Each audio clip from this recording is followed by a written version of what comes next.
Ba mga kababayan, hindi po ba na kung kayang-kayang gawin ni Pangulong Aquino na udyukan ang mga senador, ang mga kongresista na huwag sumunod sa desisyon ng Korte Suprema, hindi po ba lalong kayang-kaya niyang udyukan ang kanyang mga cabinet members, lahat ng mga opisyal ng gobyerno na nasa ilalim ng pamumuno ng executive department?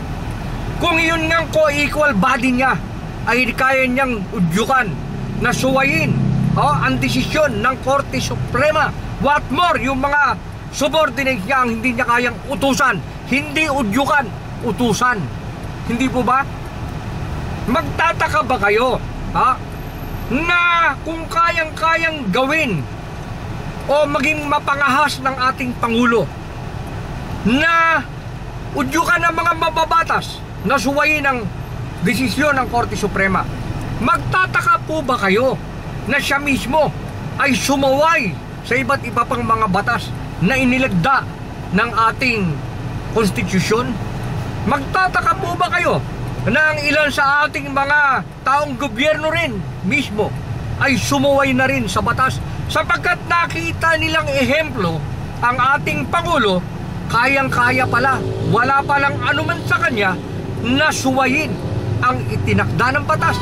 Hindi po ba yan ang pwedeng makita nating senaryo sa mga susunod na panahon? Hindi po ba kayo natatawagan ng pansin sa ginagawang ito ng ating Pangulo? Yan po bang ginawa niyang yan? Yan po ba tuwid na daan? Yan po ba ang ipinagmamalaki ni Presidente Aquino na tuwid na daan? Kung kayo po ay palabasan ng Biblia, basahin po ninyo Kawikaan 14:12.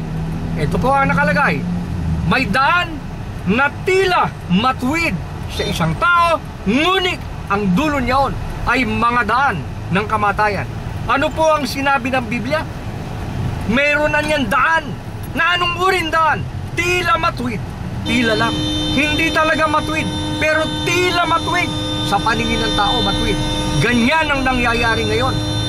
Sa pananaw ng ating Pangulo, ang kanyang mga pinaggagawa ay tama. Sa pananaw ng ating Pangulo, matuwid ang kanyang daan, pero mali.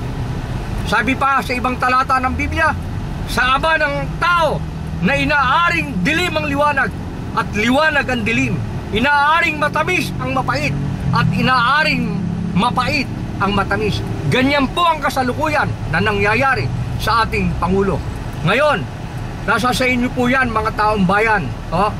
Kung nais ninyong manawagan sa ating Pangulo na siya ay magbitiw na sa kanyang tungkulin. Sa akin pong pangsariling pananaw, nag-iisa lamang po ako, isang tinig lamang po ako. Maihahalin tulad ninyo ako ang aking tinig sa isang tinig na sumisigaw sa ilang. Nag-iisa po ako, pero nananawagan po ako sa inyo. Kung maaari, kayo man, manawagan din sa ating Pangulo. Walang iniwan ng ating pamahalaan sa isang train na wala na sa release ang kanyang mga gulong. Pagka ang isang train ay wala na sa release, tumatakbo na ang kanyang mga gulong sa labas ng release, ang train po na yan, ang ibig sabihin, na-discarril na po ang train na yan. Huwag po nating hintayin na tuluyang madiskaril ang ating gobyerno. Huwag po nating hintayin na mag-away ang mga Pilipino laban sa Pilipino. Nagkakabahabahagi na po ang ating mamamayan dahil sa ginagawa ng ating Pangulo. Maraming salamat po.